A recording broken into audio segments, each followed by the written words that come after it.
Hey everybody, welcome to Destiny Has No Secrets, a Legend of the Five Rings podcast. My name is Doug, and this is my co-host. Ginger Jesus.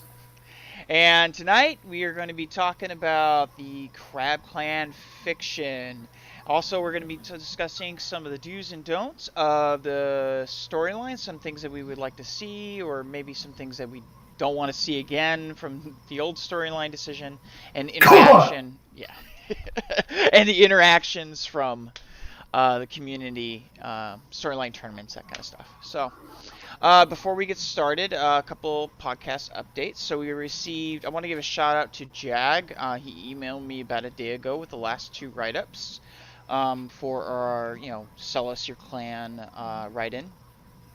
So thank you for that. We now have every clan, and we should be producing that content soon. We also have I'm going to be posting up the. I should be starting on the Lion Clan card review soon. Hopefully that will be up by the time I post this. And when I do it, I'm trying out something different. So expect, like before, it was like two 24-minute videos with the Crane Clan review. This time I'm going to be posting much smaller videos so people can digest it easier. And then with the Dragon one, I'm going to try posting it as one big one and putting timestamps in there just to see how people respond to both ways so I can figure out the best way to put these things out there. So, you'll. Other than that, we're still waiting on iTunes. Today was kind of a busy week, so I didn't have much time to work on that, but we should be submitting that soon and expect podcast syndication to be alternative. I don't think anybody expected us to get a whole lot done with Treason Day a couple days ago. Yeah, happy Imperial Colonialism Day. Yes. Um, I went, okay. I went to a friend's house. He dropped over $5,000 on professional fireworks. Oh wow, wow! I did a big barbecue. I did ribs and everything, and made burgers. Had a bunch of food. Had some people came over, and we had a good old time eating and getting nice and chunky, eating that meat. So. Yeah. So let's get right into it, shall we? All right. So we got this new crab. Oh, I guess. That's the ominous sound there. All right. Oh, So okay, we have the crew crab friction, right? And this one's with Hida Kasada or Hida Kasada at the wall with his children fighting a bunch of Oni. I'll let you take it away, 'cause since you seem like you have a lot more. You have something you want to say about it. this fiction told us nothing. I don't know about that. I think it gave us small It, differences, but okay. So why? How do you mean? Like what it, more than that? so what do we know? Sukune is still sickly. Yeah. Yakumo is brash. Hmm. Kasada is smart and strong. Hmm. And it was Tuesday at the wall. Yeah, it was kind of a Tuesday, wasn't it? It was Tuesday at the wall. Okay, the Shadowlands army was forming up, and they waited for the battle to start, which is a great way for the author to have time for the people to talk about fortifications and whatnot. They didn't say why. There was no reveal. Mm. There was nothing. There was people like to have the mystery box, as I've heard it referred to, Mm. where the writer or the director or the person telling the story has a box, and then it is a mystery. And I forget which director was talking about it. The guy who did the last Star Wars film. Yeah. No, the episode 7, not the last Star Wars film. But like, Okay. there's the mystery box, and if you talk about the mystery box but never open, people want to know what's in it. Well, in this case, they said there was a mystery box. Yeah. It's over there. Nobody cares. Hmm. Why are they lined up? Why are they waiting? I don't know. Yeah. You did not, as a storyteller, make me want to know. I Didn't think care. I think I'll give They you won. that. Yeah. I They, think. they won hands down. It was nothing. Well, I wouldn't know about hands down. I think like I think they did illustrate the toll that each battle takes. It's not like an easy victory for any day, and that's kind of adds to the frustration that Casada feels towards the Empire because they're basically out It's here. still Tuesday at the wall. It is, but it's a horrible. Every Tuesday at the Wall is still horrible Yeah, affair, but right? why couldn't have we had an epic battle, not just an average battle? And if it was an epic battle, they did a very bad job of showing that. Well, I think I'll give you that the expectation of, I mean, because we've been sitting here in the dark, and we're still in the dark really about what's going on with the Shadowlands. Although I will give it to them, I mean, like, they did actually kind of give us, like, the visual, like, okay, there's Onikage, there's Oni, there's Undead, yada yada, right? You know, so we now know that the Shadowlands is at least somewhat on the surface, similar to the way it was back in the old storyline, right? But I think what Which they, we already knew. yeah, I think they did let us down those expectations. They kind of misjudged that, the expectation for the buildup of that element, like, which shows to me that either A, they're going to underscore it, the Shadowlands in general, right, because they want to do all this other storyline with the coup or whatever first, or B, they have something that is remarkably significantly different from the way the old Shadowlands was, because that was also that was the big thing back in the old storyline when it began, because it began with the Fulang, not the coup, right? Yeah. So, and I think they do illustrate that a tiny. I mean, they can't start talking about it because if depending on what the reveal is and how they want to build up for it, right? But they do give us a little bit. It's like, you know, they're acting in an intelligent fashion. They're not normally like that, right? Yeah, it's you've heard whisperings of storyline stuff on the FFG website where they Yeah. talk about the great new Shadowlands leader. Mm. Where was he? Yeah.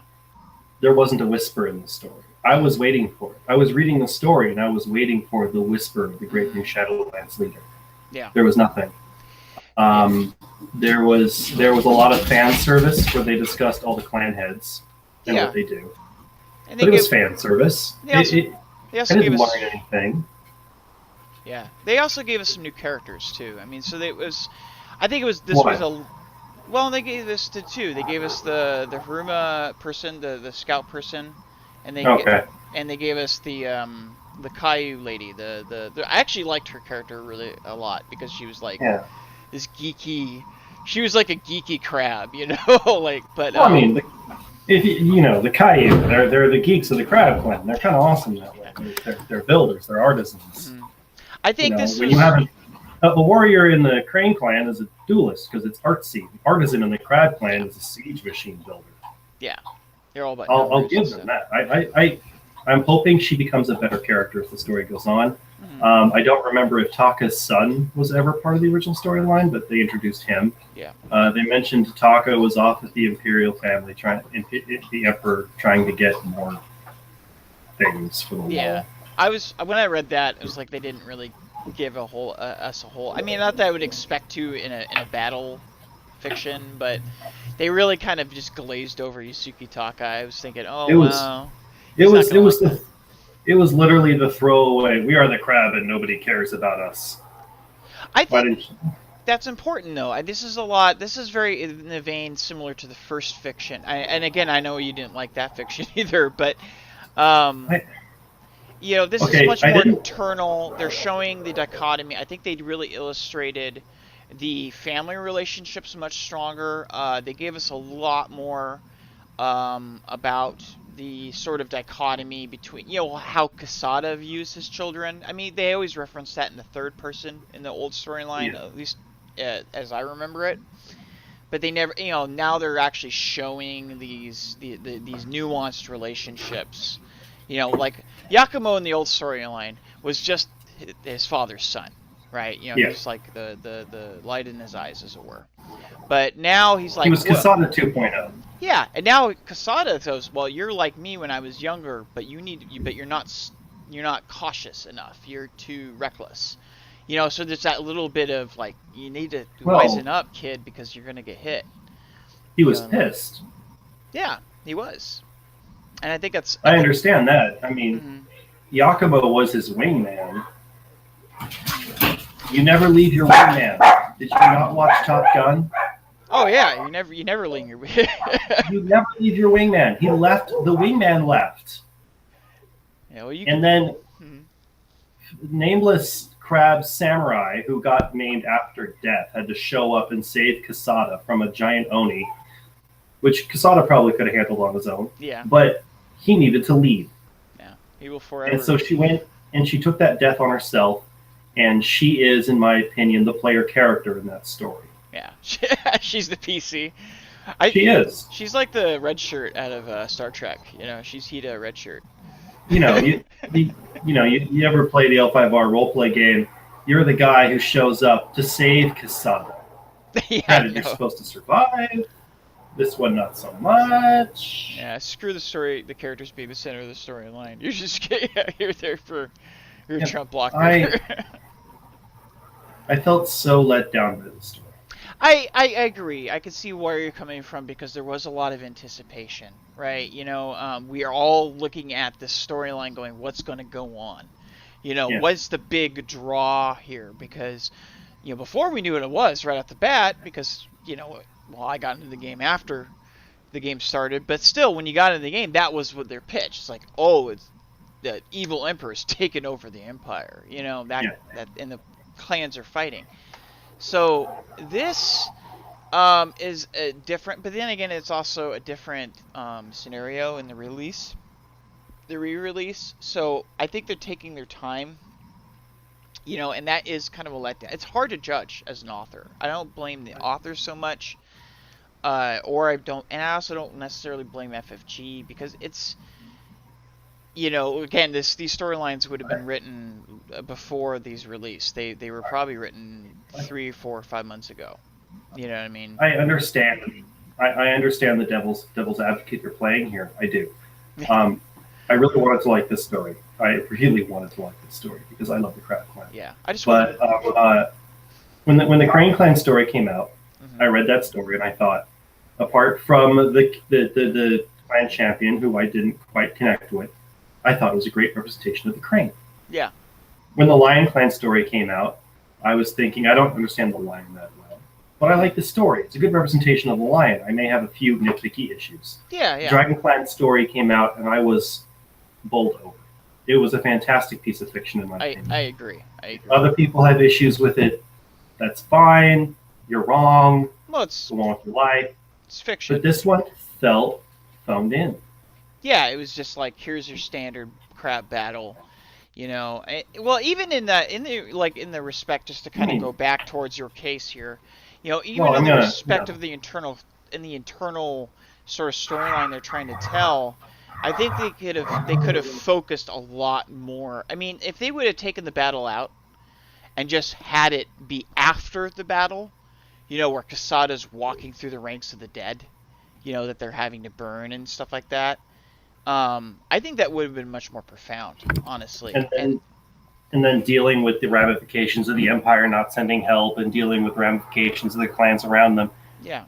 I think they underscored that point a little bit too much. I mean, because that was the main point that I caught that they were trying to drive home in this story was this, you know, like what it feels like to be shit on, basically, as a clan. You know? So what did we learn from this story that we didn't know? Well, we learned that jade supplies are running low. Yes.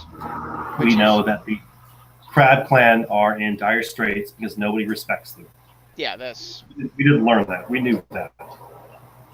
I knew that. That's all I learned. Yeah. Well, we learned about that the Crab originally made the alliance with the Shadowlands in the beginning of the storyline, right? Because of Kuniori, right? Yeah. And they May he rot in hell. Yeah. Well, he's technically not dead in the old storyline. I just want to point that out. He's trapped in like a little like pearl or something because Aiuchi Karasu. He's dead now. The storyline's dead. They're all dead. No, it will live on forever. May Kuniori rot in Jigoku. I don't care about him. He is not a crab. But they didn't go into Kuniori as much, which I wouldn't expect. But in the beginning of the storyline that I remember, right? When I was reading the L5R fictions that were supposed to be the prelude to the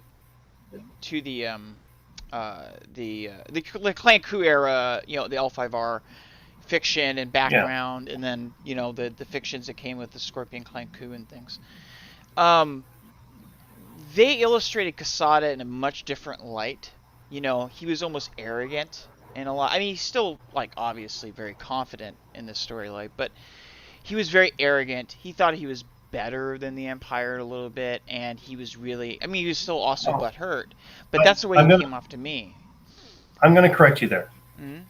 At Okay. no point did I think Quesada ever thought he was better than anybody else in the Empire. Okay. He never thought it. He knew it. So it was more of an internalized. He knew it. He was better than them all. He defended the wall. Nobody else was strong. Nobody else was worthy. He knew it. Yeah. Yeah. I don't think that and in this story, he was humble in his superiority. He was. This is a different Casada, I think, than which I think is a little bit more interesting. Because see, the thing is that the mindset he had in the original story worked really well with the idea of him allying with the Shadowlands.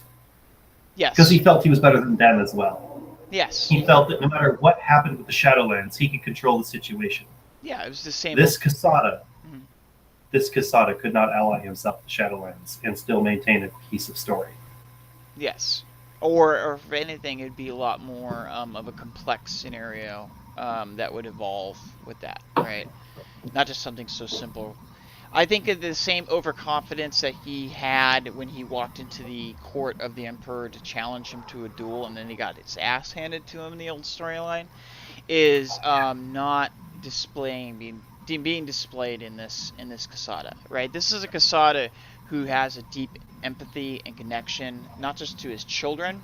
Even Sakun, that's a big difference, right? In the old storyline, he just kind of thought, you're a weakling, and that was he had no respect for Sakuna in the old storyline. Yeah, in this one, it's not like necessarily a lack of love. Maybe a little bit on the respect side, but I think that we see a different sort of I don't know what to think about you. I love you because you're my kid, obviously, but I really don't know. You're just so different from me. That sort of alienation that comes from a child who's like different from their parent. It was almost a burgeoning respect. He gave him power. He gave him responsibility of this story, which is one of the few things I liked about it. But I also disliked it for the same reason that I liked it. It was so removed from what I knew about the characters. Yeah. At this point, every character they've reintroduced, they have reaffirmed what we knew about them. Yeah. They are the same, but slightly different. They are everything you expect them to be, but here's our twist. Yeah. I think that with the crab story, they have completely changed Quesada. They have completely changed Giacomo. Enough about Sakune to know if they've changed him, but they've changed the way he is viewed by his family. And at no point did I see Oushi as Oushi. Oushi is the brash, the most braggart, the most. She is everything. She is every negative trait about the crab that translates into a positive when they're on their elements. Yeah, I agree. She wasn't. She was just a really qualified leader. I wanted more. I wanted better characters. I wanted development. I wanted to know what was going on in the world with the crab. I got nothing but a battle. Yeah, and even that was, I'll get a little negative here on the storyline. The one thing that I was looking forward to, because as soon as they start with the battle scene, I was kind of thinking in my mind, oh, this is cool, because I had this sort of image in my mind that was, of course, an old worldism. But like when I was first introduced with the Way of the Crab book, they explained how the crab fight, how they win against the Shadowlands. Because you have these demons and these unstoppably powerful things that come against just mere mortal men, right? Well, they don't meet them. They don't meet them in the goddamn field, that's for sure. Yeah, it's like they do it like a simple pincer attack. No, there's like a strategy. There's an articulate strategy where they whittle them down through traps and through delays and through, you know what I mean. They're smarter than their opponent, and they're also. And then when you get to the wall, guess what? We're on top of it.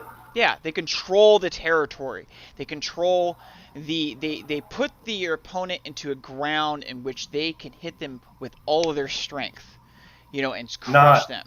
Not this. I found a place in the field of the raggy rocks, and nobody can attack me.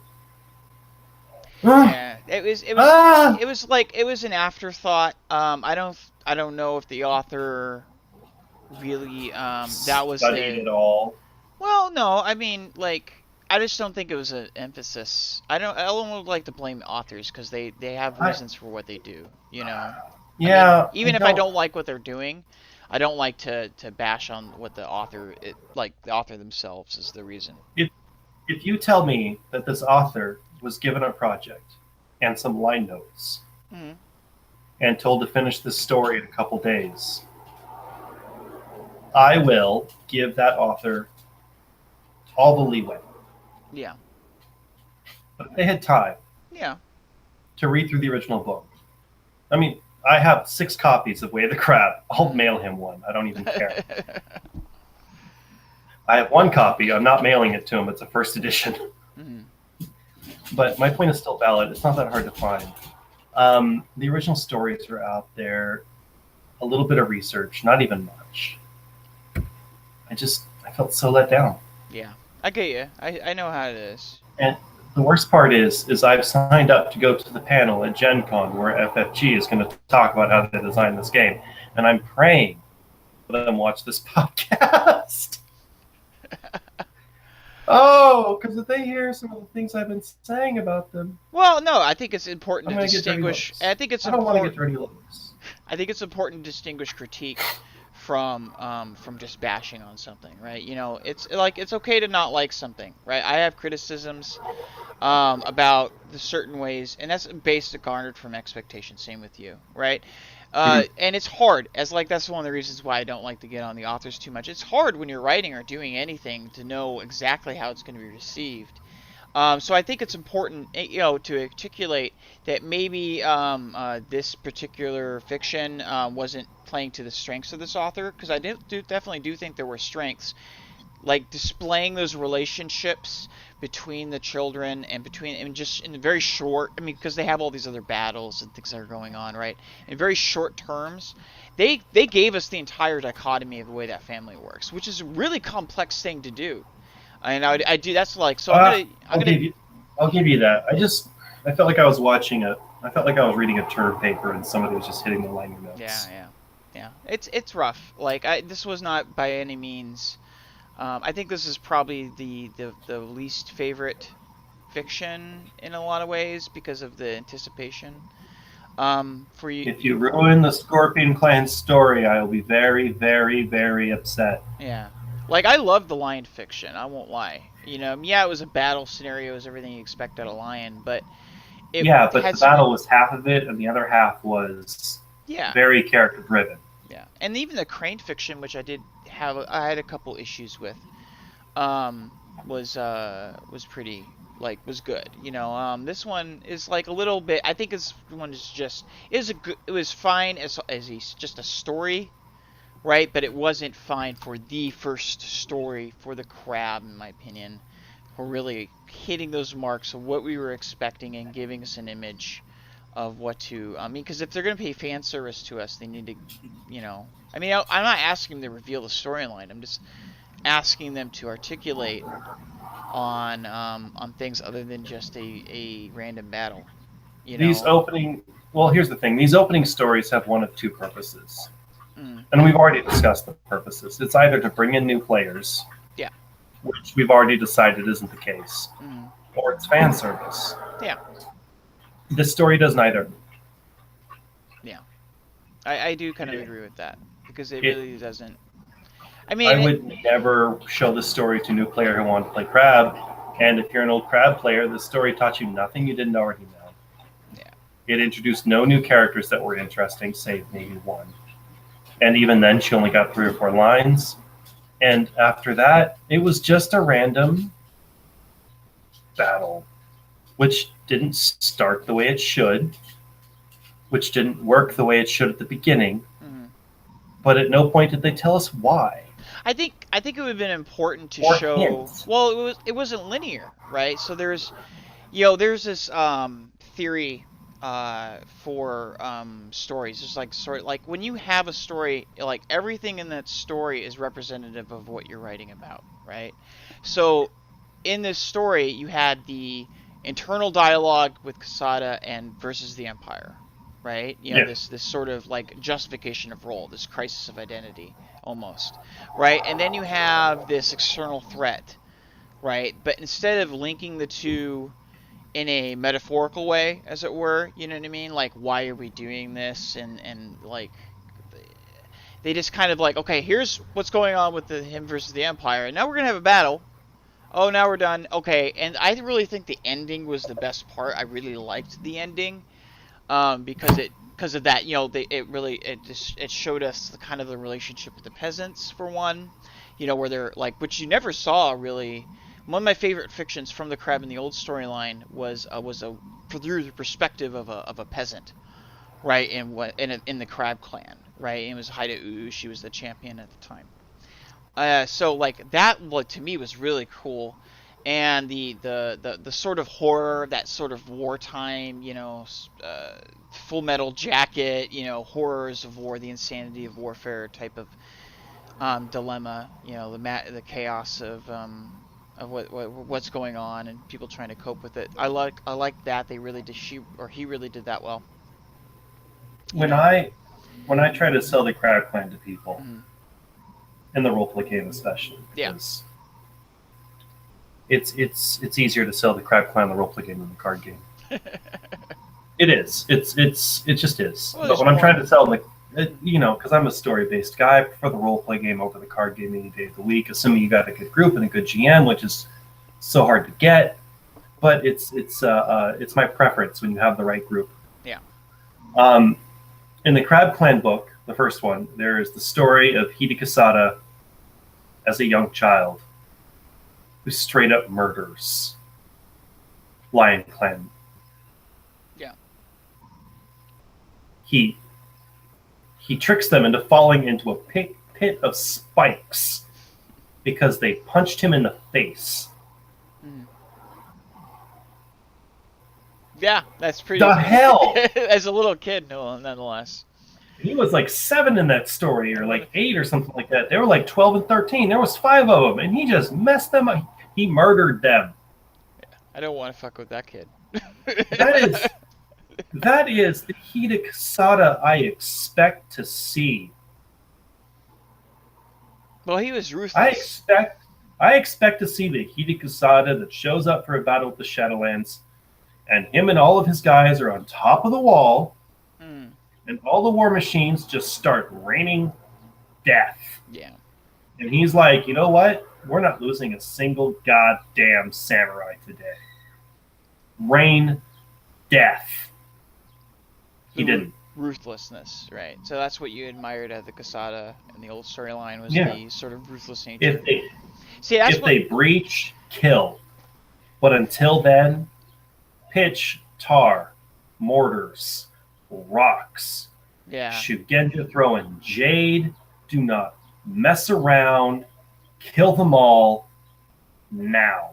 See, that's one of the things I didn't like about Casada, and that's more or less John Wick, who I do respect. I like John Wick's writing. There's some issues with things in the old storyline. He has like these certain narrative characteristics that he likes to put into his fictions, and he has this obsession with people who are ruthless and people who just don't really feel much, and and I don't think that would have worked here, for one. Two, it kind of turns me off. I'm gonna pause you for half a second. John Wick, if you're watching this and you find me at a con, I will buy you a drink. I don't care how poor I am. I don't care what you want. Okay? From me to you. I think he's too busy with the Seven Seas. Ignore this fool. But I don't care. Ignore this other guy. And the new 7C system is amazing. it is. I played it. So It is. I think when that was one of the things that didn't appeal. I mentioned in previous podcasts, and yeah, I reiterate this. Quesada wasn't my favorite character. He was far from my favorite character. I never understood why people really got behind him. This Quesada is more appealing to me than the old Quesada because now you have a person that I can like identify with. He has a family for one. He cares about his family. He doesn't, and not only that, but he has these pressures. To be ruthless, certainly, because of the extents they have to go to sometimes.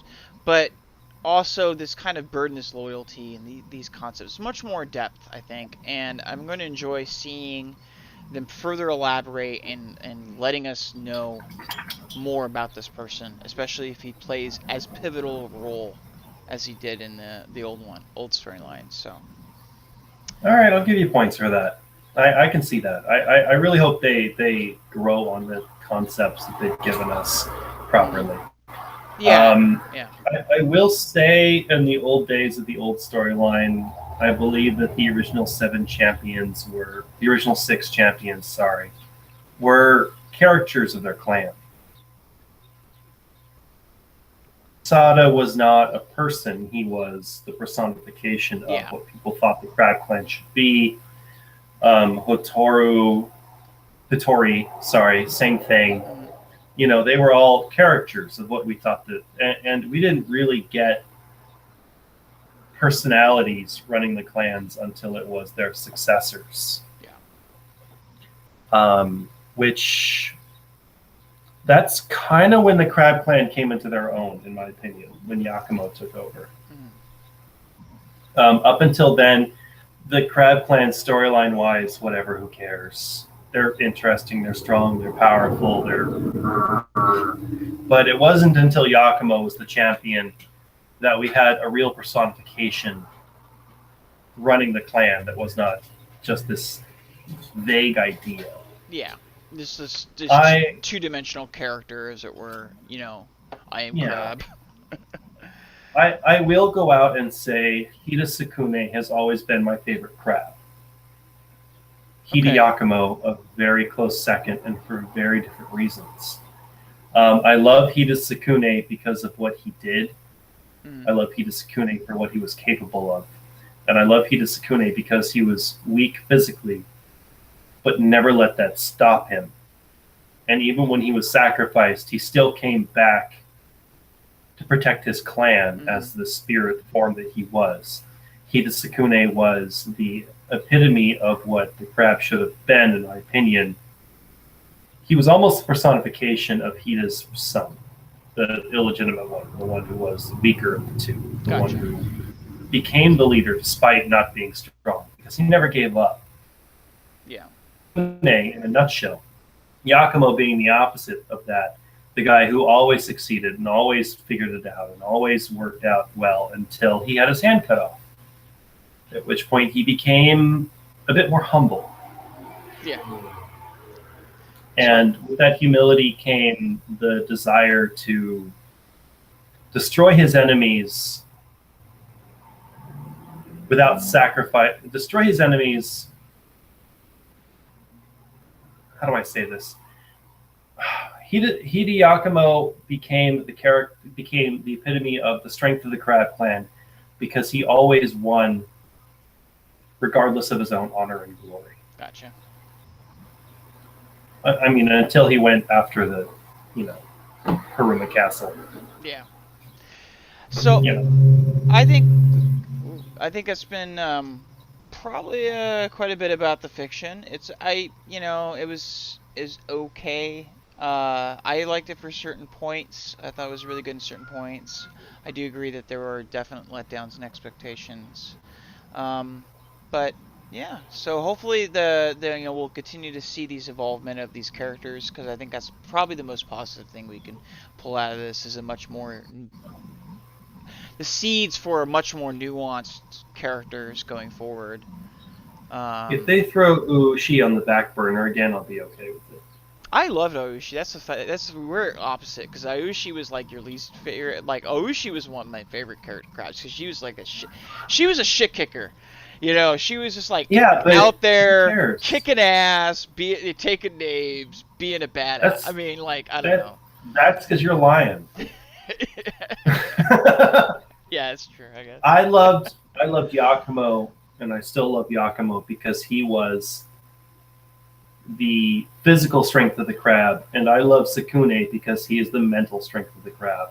Mm, Oushi is the brashness of the crab. They are the three aspects of that clan, mm. and the weakest aspect of the crab clan is the brashness, the physical strength and the mental strength. True strength of the clan, and that third strength is always dragging them back, and that's Yeah, Oushi. yeah. I'll let you end on that. So Hey, we could get arguments about Ushi later on. I I'll. don't know, Meg. Whiskey's a hell of a drug. All right. So going on to our next topic for the evening. Storyline. Yeah. So thinking about the storyline and the kind of we had the Shadowlands, and the guy got me thinking about. Well, we don't really know a whole lot about how they're going to do storyline decisions. In this, they've said they're going to do them, or to some degree. We don't know what. We know there's going to be a Gen Con storyline prize, for instance. And, they have this, it got me thinking, it's like, well, they must have this, like, they have, like, about 20 years, 25 years of do's and don'ts that they can draw from. So I thought, it'd More than be, that. it was about 25 More than years. that. We're on. Maybe, yeah. Well, let's see. The last heat of Casada was mid 30s. He wasn't even born yet when the last storyline ended. And when the last heat of Casada died, he was Oushi's youngest child, I think. Well, no, I'm talking about, like, in the history of the game itself. They had, like, storyline Oh, tournaments and these decisions, these mega games. about 20 Um, years, yeah, give or take. different ways for the company to kind of decide how to interact with the community. And since that was the kind of is still, but really was back when it was released, was the big shtick of the game. Is like, here's a storyline you can interact with. These days it's still the same way, but there's also some other elements in there. I figure, like, they have this like 25-year history of the game that, of do's and don'ts, so it'd be a great time to kind of maybe go over a couple of those, like, things that we would maybe like them seeing implementing again, storyline wise. Maybe some things we definitely don't want to see again, as far as the interaction side of it. How they, because All there's, right. you know, um, so There is one thing I do not want to see again. And I'm saying this because of where they started in the storyline. okay. If they started after the coup, Hmm. yes, do the coup. Put it in the storyline. Have Scorpion start as a playable clan later on. Make people start without the Scorpion like we used to, like we did before. Put that in the background. Let that be a thing. Let us Scorpion players Mm. build our Scorpion influence after that defeat Oh, and storyline interactions. in storyline interactions. Gotcha. Okay. But I think if they do the coup now, if they choose to still go through with the Scorpion Clan coup Hmm. Or after giving the Scorpion as a playable faction, where are you going to go with that? so What would what do Scorpion players think after you've salted and burned our land? so you would you rather see them choose to have, which clan commits the coup, or like, that's what I'm trying to, like, pull the pages, like the interaction side of I it, storyline I prices. think there's no way you could do a coup at this point without completely destroying a clan. Okay. And any clan you destroy is going to anger lots of people. The player base. Yeah. So, and that was one of the problems with the old way they used to do storyline prizes. They, for a long time, and they learned their lesson, to their credit, is they used to have this idea of corrupt, or basically corrupt decks, or corrupt storyline prizes, or you can win and influence a decision in a negative way that would affect the fan base negatively. Like, for instance, the one that I remember the most, and this is probably the most notorious in my mind, because it involved players making out of character arrangements, where they had a Peneki, Bayushi Peneki. He was the Yeah, I remember. Scorpion Clan champion, and I guess the story that I heard, because I wasn't at Gen Con obviously, was that there was a lot of people who wanted to see him go. So they had a storyline decision to, I guess, kill a character. Like one big character would go, and you could choose who. And a bunch of people got together, and they kind of arranged to have Peneki, instead of being, I think it was a fall from grace was the way it was worded, if I remember right. I don't think it was outright kill a character. They had him turned undead. And I remember the week that he dropped, his preview card dropped, right? It was like I think about 2 weeks after Gen Con. It was real soon after Gen Con it came out that this was going to go on. And they dropped his card, and it was the undead version of him, and everybody who was a Scorpion player just fucking went irate. It was like, you couldn't go on. I liked frequenting Scorpion boards because there were some interesting conversations there. But my God, you couldn't do it because there was just so much anger. So I think those storyline prizes where they corrupt a clan or they corrupt a person, they need to figure out a different way to doing those things. Here's my opinion on storyline prizes. Prize should only affect the clan that won. Okay. So do you agree with only winning storyline? Well, I mean, at this point, the rumors I've heard is that the storyline prize at Gen Con this year will be that the winner of this tournament will have the clan surprise the new Emerald Champion. Gotcha. Which is a reasonable price for a first. That means the first tournament with no... Not only that, but if I, as a player, win the tournament, it would strengthen my own clan. Yeah. Fuck yours. So you're all about tribalism. You're like, aha, make my clan better, fuck your clan. I want to make my clan cooler in the storyline. I don't want to fuck your clan in the storyline. Excuse my language. I don't... Excuse your I do language. not like the... I try not to swear on the internet. I have children. Okay. I do not want storyline prizes that design around hurting other people. They should be built to make your clan better. Now, if a bunch of Phoenix players show up and they all decide to play corrupt Shadowlands decks, and they make a lot of points and they do a lot of sweeping and they destroy a lot of people, and the people notice that the Phoenix are doing a lot of great things with Shadowlands decks, hell yeah, corrupt the Shadowlands. Make people's choices in the game affect that clan. I don't know if you remember this ever happening in real life, but that came from a real... Yeah. And there's points where they ignored it too. They ignored it with the... I was just listening to a podcast about the Dragon, that was talking about Dragon storyline prizes in the past, and the Dragon players actually wanted to corrupt the Dragon at one point.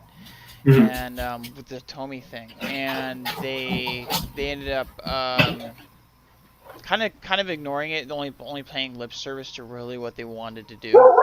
Yeah, they put it in the roleplay game book, and that was it. And they just changed some tattoos around. Yeah.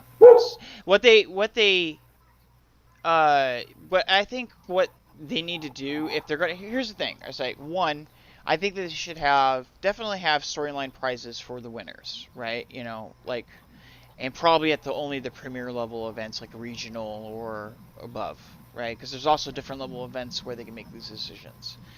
Yeah. But I think more so they need to have a definitive way of choosing, because that was one of the things that they that was so hard to do. The reason why they stopped doing the corrupt thing is really what defines a corrupt deck is a perspective thing. It's like, I had Shadowlands Holdings in my deck. Does that make it corrupt? I had one Shadowlands guy in my deck. Does that make it corrupt?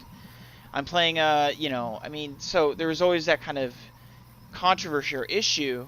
It's like what determines? I mean, they have these role cards that we know because of the leaked deck building rules that they're gonna have some sort of. We're thinking they're gonna be like senseis, but Mhm. there's some sort of card that you attach to your holding that modifies your holding, right? So maybe that is a way they can say, okay, if you have this, like let's say they have 5 choices and one of them is a corrupt sensei, like a Shadowland sensei or Colette sensei or whatever, right? Now, if you're playing that card, then this will mean that your deck is corrupt. It's technically a corrupt deck, right? If I'm they, okay with that. you know, so something to determine though what constitutes, because definitely would like to see that players, if they all want to, get enough agency, even though that could happen to my fucking Lion Clan, because it happened before. You know, they could, Well, I you know, mean, corrupting a lion isn't hard. Just yeah. Well, there's the Black Lion movement wave within a little the player gold in front of base. their face, and they're all like, "Ooh, money! It's Yeah, shiny and gold. It's just like us." there was the Black Lion movement with the within the player base where they wanted to all play like basically not like Shadowlands corrupt, but like just kind of more or less ruthless and not dishonorable outright. I guess just ruthless. They only obey. Winning is all that's important, not honor, right? Um, Hmm. but if enough of those people got together and wanted to do something about it, the only thing I ever had a problem with that is when you have, because when you have the storyline prizes only be for the people who win tournaments. Now I think that they should have the most important ones because they did navigate X amount of rounds and they're amazing players at these huge events.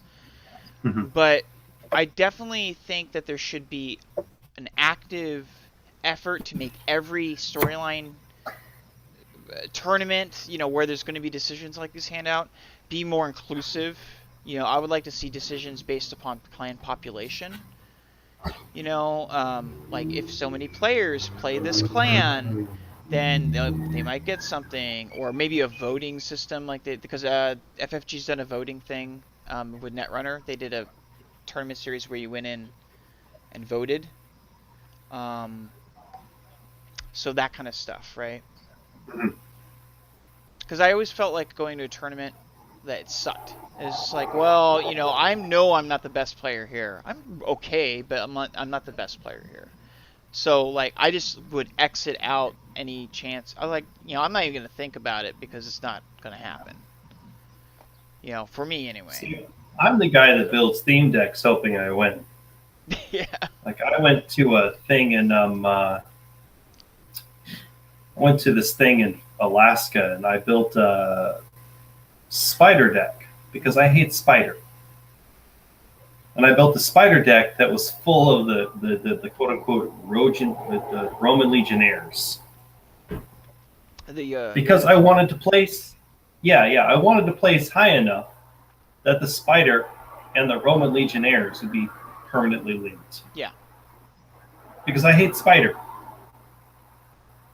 and I lost Hmm. pretty hard because I suck at both factions. But I thought it'd be funny. Yeah. Well, I think that there's other. One thing that spinning off of your idea with the creating the theme decks. One thing that I always liked about old tournament decisions, like they always had the honor contests. You Hmm. know, contests where you make a theme deck, or you maybe write some haiku, or sing a dance. I don't know, but like you know, ones where often they were cosplay. You know, Yeah. I always liked the inclusion of that. That was really cool. Hmm. Because you can, and I would like to see it. I think it would be cool if you had maybe not. I don't know about storyline things, but like some sort of system for, you know, people can go and maybe participate in these things can affect some sort of decisions made in the game. That would be a great thing to continue on with anyway. So, what did you think about? Did you ever participate in the mega games that old 5R had? Like the Race for the Throne or any of the... No, I was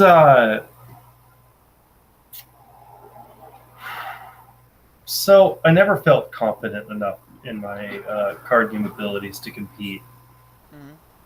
and I was young enough to let that affect me. Yeah. So back then, I wasn't playing competitively. I didn't. Mhm. I felt like if I wasn't good enough to win, I wasn't good enough to show up.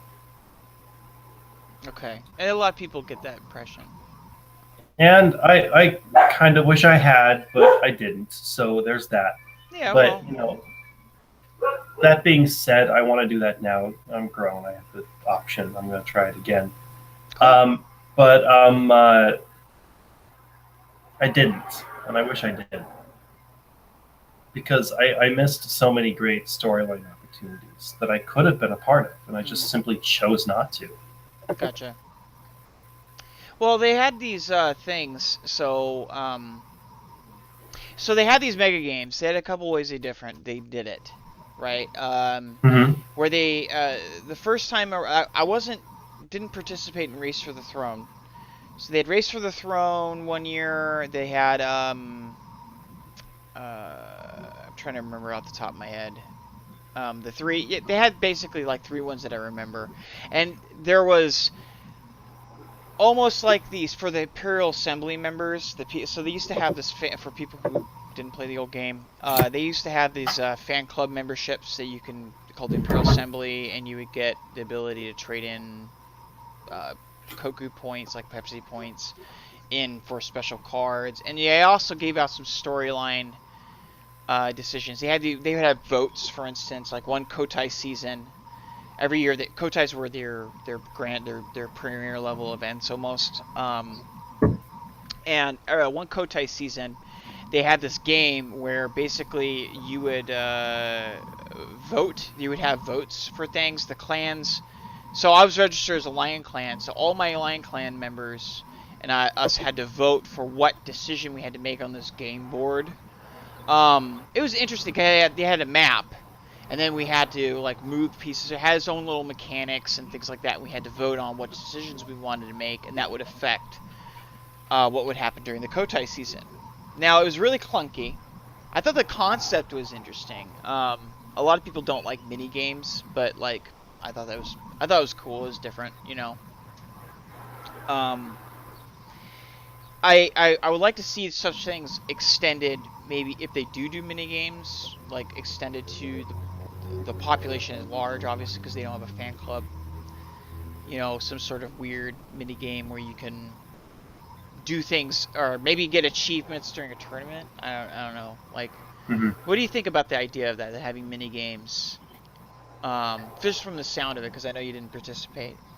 I don't. Okay, so mini games, not so much. Voting, yes. Okay. I think that so the way I always saw this should happen is that, especially in the Imperial Assembly system, which I think they should create some kind of. So I play Crab or Scorpion, depending. I still haven't decided which clan I'm going to go with Mm. because I haven't seen the cards. I love them both equally. They're both very dear to my heart. I'm going to make that decision at Gen Con Mm. because I'm going. Oh yeah, you got your Gen Con thing, So I'm going to make that decision at Gen Con. your badge. The idea is the way I always saw it was everybody in the clan gets a vote. The higher you place in the tournament gets you more votes. Oh, like And the point. most Like votes, yeah, like points. So, I mean, if oh, I took first place, I got 50 votes. If I took fifth place, I got 10 votes. If I showed up, I get one. that's really interesting. And 'Cause everybody gets to vote on what they want to happen, and the clan with the most votes wins. then you have an active investment interest in actually helping, like the top level players actually helping the lower level players Yeah. achieve Then more. not only That's that, not only that, but let's say 1,000 Crab Clan players show up and 7 Lion Clan players shows up, and Lion Clan takes the tournament. Well, guess what? There's 50. There's like we outnumber you. We're the clan. Well, I think they should have if that happened, this is what would happen. I mean, they should tell people ahead of time, I mean, because you definitely still want to make it important that the person won and they yeah. get what's coming to them because they won the big Yeah. thing, right? But There, maybe 2 storyline tournaments. One the winner gets, and one is voted on. I don't know. It's just kind of a strange idea. I just came off the top of my head right now. mm-hmm. Who knows? No, But I like it. I like it a lot. the other idea I had was a lot of people who play this game, especially in tournaments, are always talking about games going to time. Yes. So here's an idea for you. Game went to time. You get 1 point for every honor you currently possess and 5 points for every province you currently control. Okay. Who has the most points? Oh, you mean for a tie-breaking situation? Tie-breaking. And then you roll a d10. Like tie breaks is an entire episode into itself.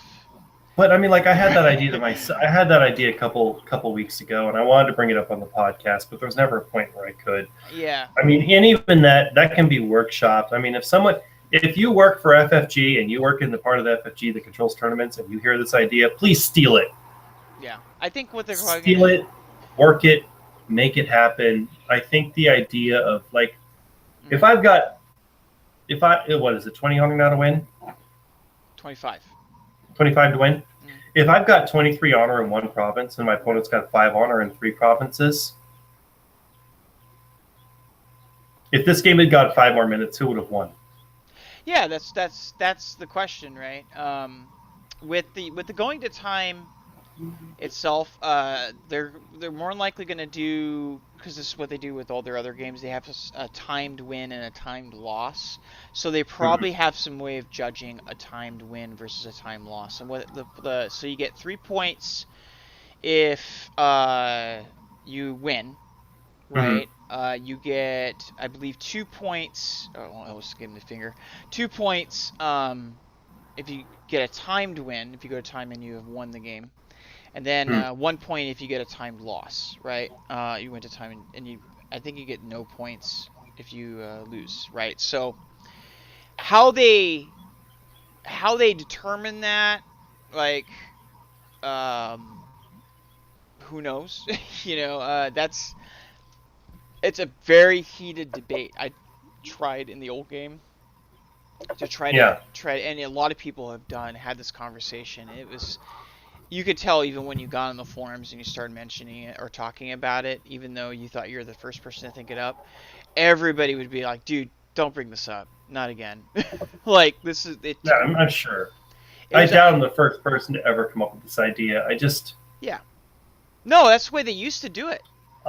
That's the way they used to do it back in the old day. Like, I remember when I first started playing in L5R tournaments, they had a pseudo point system, right? Because dishonor was not considered a win condition, it was considered a loss condition, right? Ooh. So, and the problem with that was that Scorpion players who were playing defensive dishonor decks could never, by that virtue, win at time, because they were trying to basically make the other player lose, right? So they switched it, right, to being a win condition, right, in and of itself. But once they did that, then you can never determine who would have won because of the swinging nature of the game. Now, this doesn't swing as much, I get the sense of, by watching the online videos. But I still imagine that same sort of problem exists. So they're going to have to make some tough decisions as far as going to time. Like, yes, that's all because people are going to go to time, and if you don't have this shit figured out by Gen Con, we're going to have issues, because that's a huge tournament coming up. Well, they're going to have a lot of logistic issues going to Gen Con as it is, because they're going to have a bunch of people who are playing the game, many of them for the first time. A lot of them not. Well, some of them have already been started playing, but it's only going to be one core set.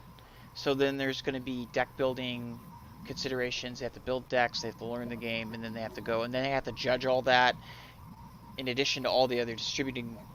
Yeah, it's going to be a mess, right? It's going to be chaos incarnate. So Like that aside, we're gonna like, off. All right, calling back into the station. Yeah, we went off subject. I apologize. Storyline shit we want to see. No problem. I do not want to see a coup. That's a No great. coup. I do not want to see the crab join the Shadowlands. I do not want to see the crab marching on Crane. I think. I do not want to see the Phoenix fall to the Shadowlands.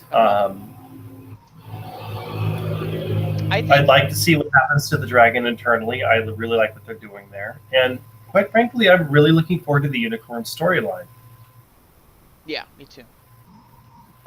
Here's the thing with the unicorn. I don't care about the unicorn.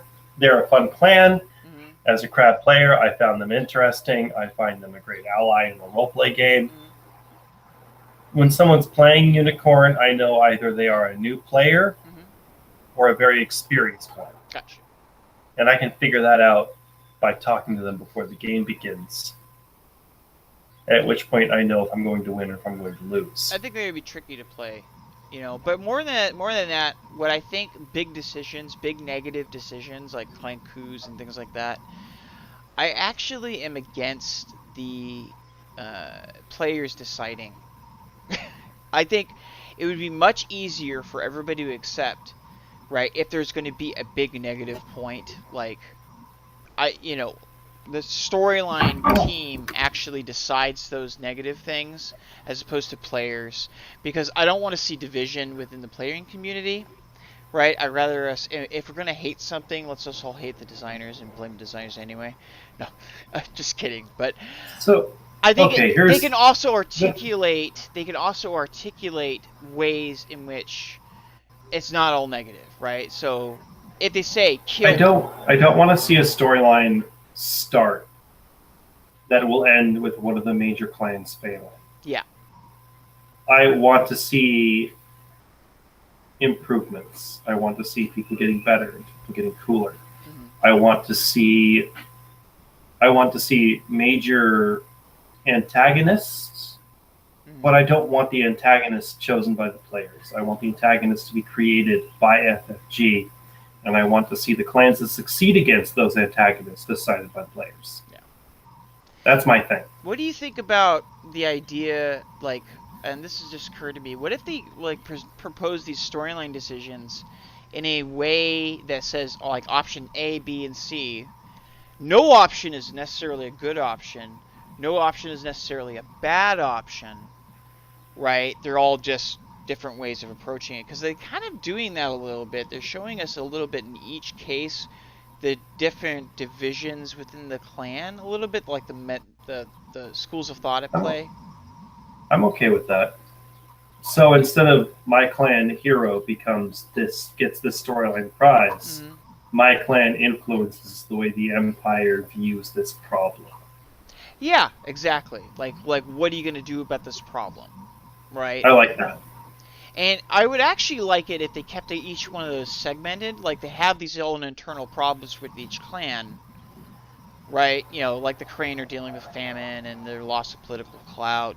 The Dragon are dealing with the Shinsei sect and stuff, right? They have, each one of these clans seems to have, at least at this point, an internal problem within their own clan, that maybe the storyline decisions should, instead of being reflecting on the wider macroscope, decide the fate of Rakugan, more often or not, they should decide more or less what goes on with their clan.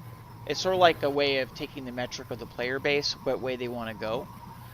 Well, the huge storyline issues are going to happen, but I think they should be rare.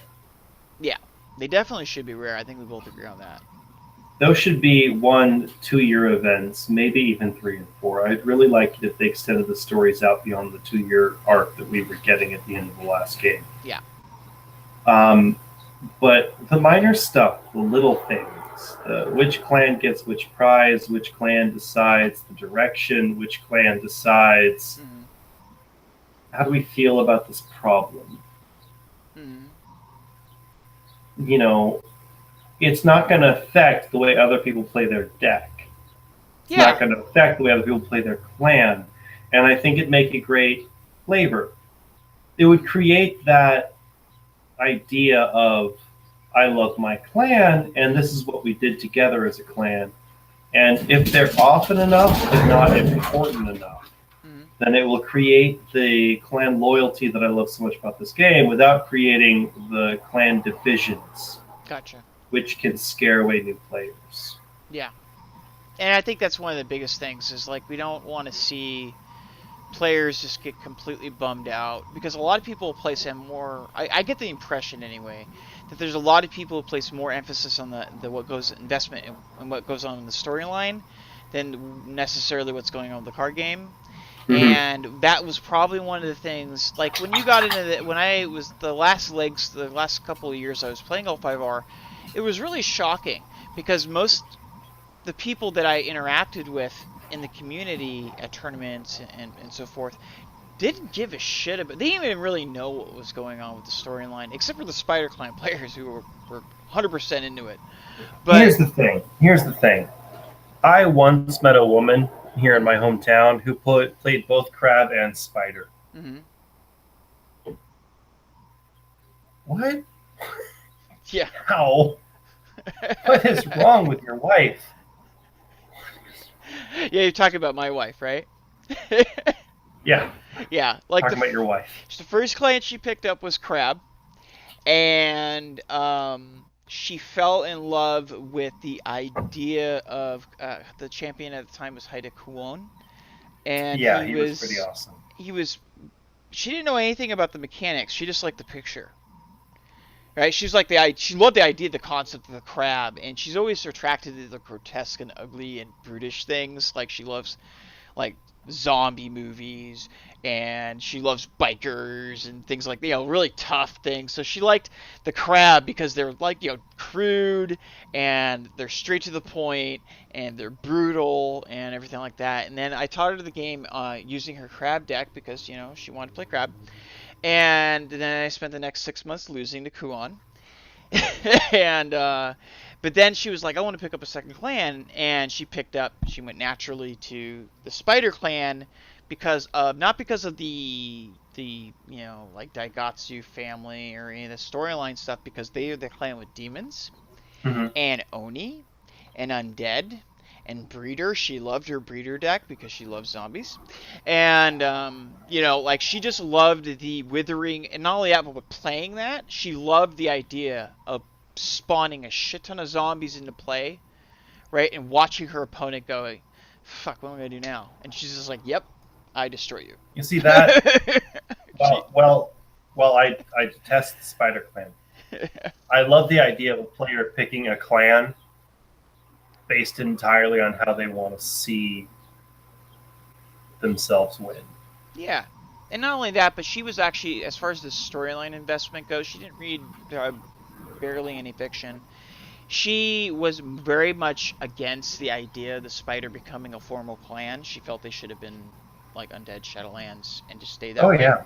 Because that was they should have been the new Yoga Jose's army as far as I'm concerned. Yeah, she was more or less against that kind of stuff, but yeah, and I think that like reflecting those nuances in the player base, and that was what, like, speaking of the storyline prizes, that's like, let's talk about the Spider, right? Let's really talk about the Spider, right? In a way that's not. I'd rather not. But no, seriously, you had give them as little lip service as humanly possible. Well, you had two. There's a more or less a player-driven thing that was implemented, right, through storyline achievements. But the problem with it is that there was one sect of players, right, that I got the impression was more or less the minority, but they were really good at the game, right? And then you had the wider majority of players. Sorry, those players wanted to stay. Excuse me. Do you know what that is, don't you? What? AEG gave players the ability to affect their storyline. Mm-hmm. And they gave established players the ability to create an unestablished faction and make them established. Yeah. New players in the game saw the Spider Clan and said, I like this clan because they are outside of the world. Yeah. I can play this clan and not be bogged down by all the storyline. Players got attracted to the Spider Clan. The old Shadowlands players with more experience, with more ability, with a better understanding of the game, Yeah. ruled the tournaments and decided the fate of the entire clan. Well, that was the Which thing. I think fits perfectly with the idea of Rokugan. The older You have the elite at the players, top, and the rest of us at the the bottom. older players wanted to remain independent. This is the impression that I got because I wasn't a Spider Clan. I didn't hang around the Spider forums. Well, that's because we have self-respect. Yeah, pretty much. Yeah, but like the older players, the people who were experienced and good players at the game, I got the impression wanted to remain independent. The wider majority base of the game, the people, the people who wanted to become a clan, right, were in the majority. But because, and the older players went around and won all these tournaments, and so you got, that's the reason why you got that contention with the Spiders, that they, like, I got the feeling that there was, like, there was, no matter what, certain aspects felt like they got robbed, right, because the older players who won the tournaments didn't get what they wanted, right, because they wanted to remain Shadowland Torrid-ish, right, Yoga Jinzu's army, whatever, right, and the older, and the majority of the players, right, because they weren't winning tournaments, right, were like, well, you know, they had no agency, right, so when the storyline staff came in and just kind of decided, here's what we're doing with the Spider Clan now, everybody's kind of upset because that took away the entire purpose of what everybody wanted, which was that to create their own clan, to do something fucking cool. Which you have to admit, in itself, the concept of creating your own clan and making it an official clan is a cool fucking idea. I'm gonna stop you here. Yeah. Because you've gone on about the Spider Clan, and I kind of dozed off. Oh, sorry. But, I don't. Yeah. I mean, like, well, do you think that should be an option? Like, that people should have that agency to create a faction, or regardless if the Shadowlands or Spider or whatever? I don't think we should have the ability as fans of the game to create factions. I think we should have the ability to guide and mold and create ideas within existing factions. Okay. But new factions are just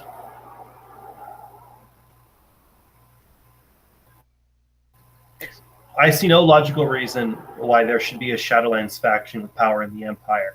And the fact that players were able to create that really tells me that the people in charge of the last game really lost their ability to control their own game. Well, yeah, yes. I think that they also became fanboys of the idea myself. Maybe, but it's the Crab Clan exists to do a job, and we as Crab Clan players should be able to decide how that job is done. The Scorpion Clan players do a job, and we as Scorpion Clan players should decide how that job is done. We as Lion Clan players should decide how the Lion Clan do our job. But the job never changes. We defend the Empire. We create culture. We achieve enlightenment. We explore the mysteries. When the Phoenix Clan became corrupted and fell to the Shadowlands in the first major story arc, I didn't see that as against the Phoenix Code, because the Phoenix are supposed to explore the mysteries, and sometimes when you explore the mysteries, you go too far. It happens sometimes. Did they crawl their way back to enlightenment? And honor? Yes, they did. That makes sense to me. It makes sense in the storyline. The players were able to expand and then come back. Creating new factions makes no sense to me. The Mantis, especially. The Mantis was the first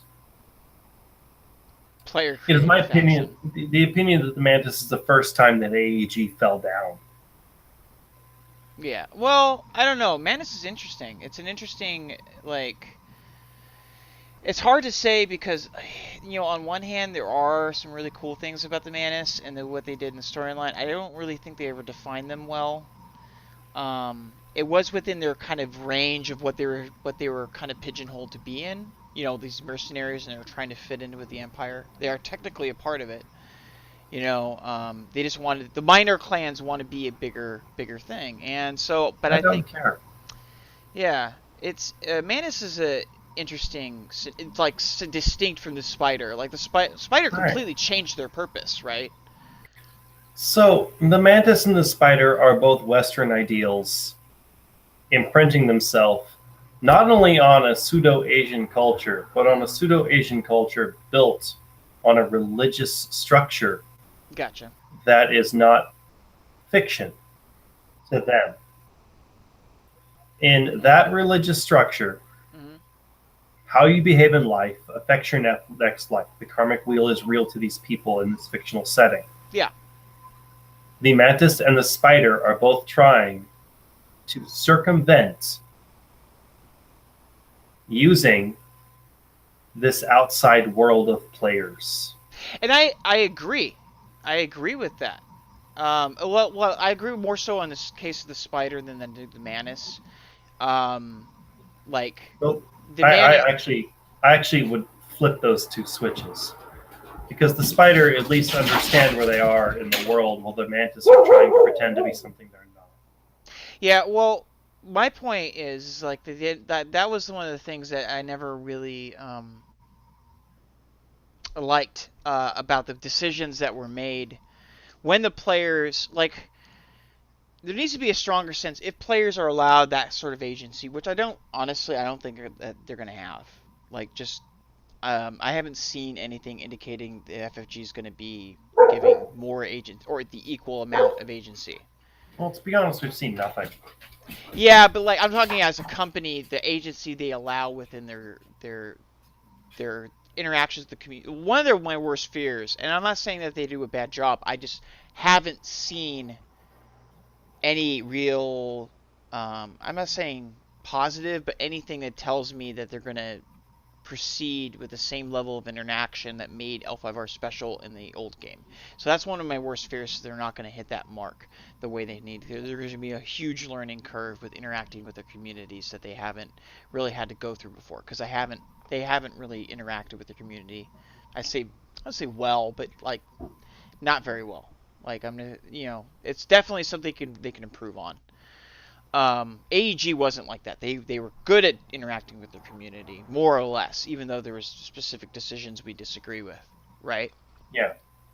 But more to that point, I think that if they do decide to give that sort of level of agency to the players, where they decide to make these big, player-made things like player faction or sub faction or whatever, there needs to be in our somebody in there, not just to say yes or no, but to really take an active voice within the community and say, hey, this is how this narratively fits within this world. So you don't end up with these odd. That was one of the problems I had with the spider. They didn't fit, right? Ginger G just had to go. He had his, family interruption. So I'm going to go ahead and finish up here with the storyline. We don't know exactly what's going to go on, but we're looking forward to it. And we hope that people show up to participate in these events and so forth. But until then, in reminding and in closing, I just wanted to thank once again Jag for sending in the final two write-ups for the Phoenix and the Unicorn, and remind people to like and subscribe to us if they like our content.